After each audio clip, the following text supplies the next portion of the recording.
Hello and welcome to another Demon 212 3DSWare review. Today I'm going to be taking a look at Dillon's Rolling Western, which if you've never played it before, it's an action tower defense game. It's not your usual tower defense game.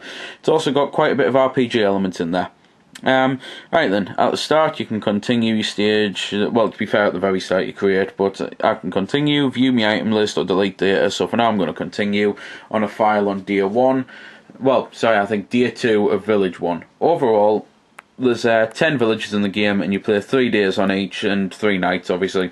And the whole point is, during the day, you get incredibly annoyed by your sidekick and that, and by being told information that some of which you can probably work out yourself. But anyway, during the day, you've got your map there, you can view where things are, and you have to go around collecting resources to either increase the popularity of pigs, which they call scrogs, I believe, on this, but basically they're pigs. You've also got to go into mines and that, to get mining stuff, basically, to be able to sell it to earn more money, to buy yourself towers for the tower defense portion of the game, which is at night time when the enemies come to attack you, and you fight the enemies in this way that I'm doing now, where basically you use the touchscreen and you crash into them. It's the exact same as mining. However, when you're fighting the enemies, you've got to try and be quick, because just because you're fighting a set of enemies doesn't mean that the other enemies stop, even though it does a kind of like Final Fantasy style load screen to load the battle up, because you roll into a big huge enemy and then it loads up a load of little enemies. So even though it does that, the other enemies are still moving and advancing towards the village to kill your pigs, so you've got to be quick with dispatching them.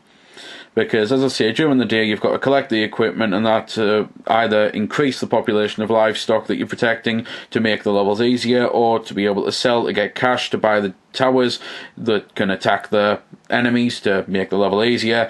And you can also increase the defense of your village, which again makes the level easier. It's basically standard tower defense practice, really. In your village, you can, as well as selling stuff, you can buy equipment, and this is where the RPG style elements come into it, because you can get all sorts of different stuff.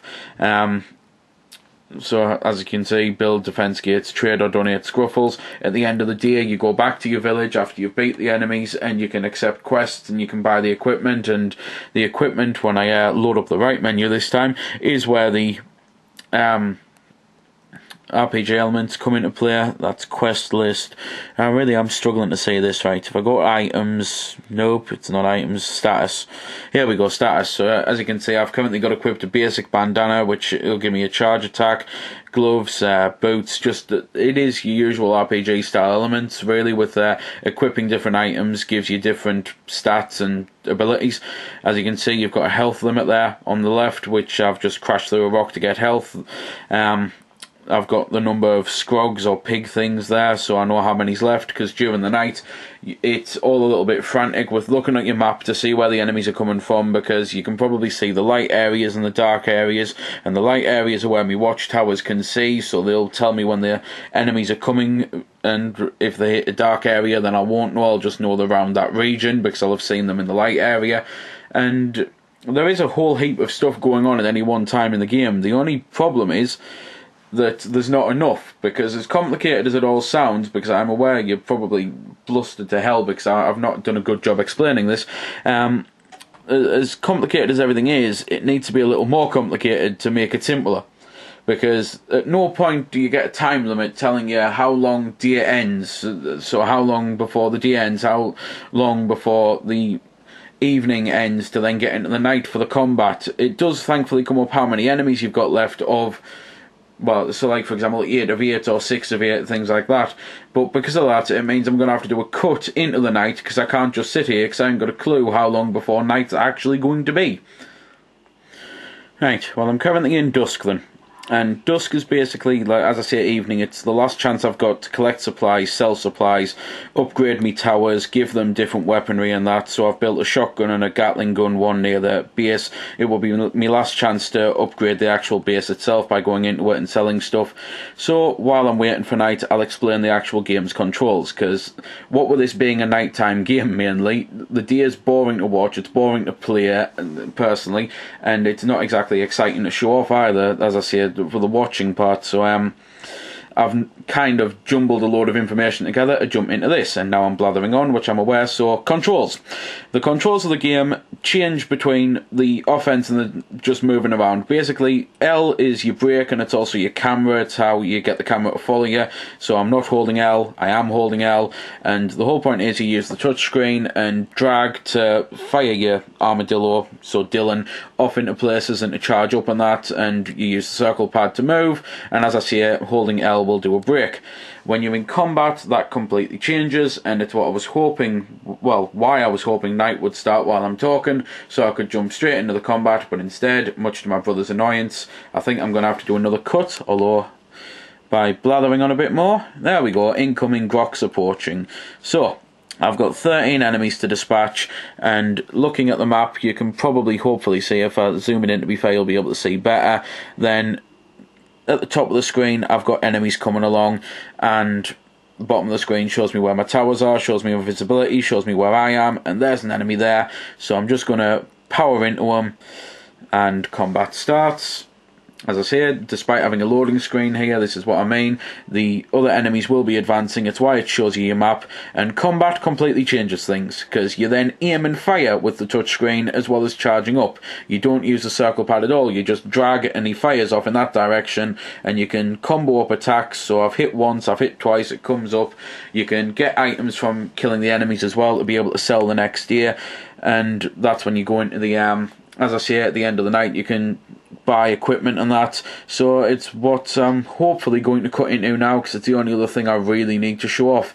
Although to be fair, I suppose I should cut into a tower at least attacking an enemy, so I'll cut into that first. Well, hopefully I'll be able to show this off. I've got an enemy, but I think he's just went past the tower. Either way, he was getting attacked by the tower, and now it's a boss grok, so I'll at least hopefully be able to show off a boss grok then, or croc, or whatever they're called. I think it's groks, because the whole point is supposed to be rocks or something like that. Either way, there he is over there, so I'll just keep pounding him, and as you can see, items are coming out of him. I can sometimes get health out of the enemies, I forgot to explain that earlier, or coins for doing well on the combo meter. Go on then, die, because as soon as I kill you, then I can at least show off the menu without doing another cut. Die.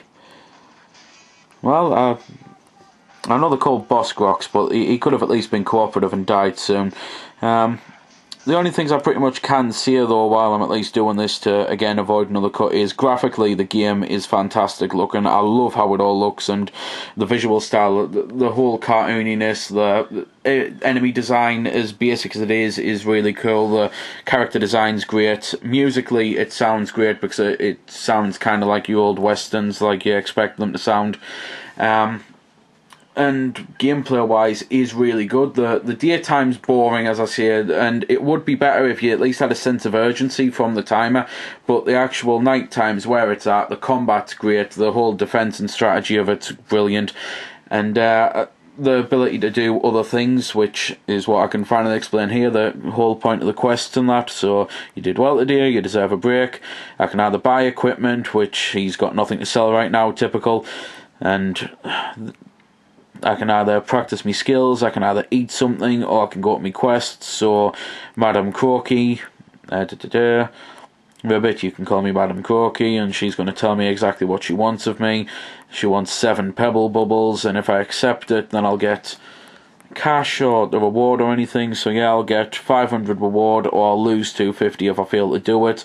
I can do the Rugged Ranger rumour, which I believe from memory serves of doing it when I first got the game, is killing 20 crocs or anything, grok rocks or whatever. Either way, it's just killing 20 enemies, and it's definitely worth doing that one because you're going to be wanting to do that one anyway.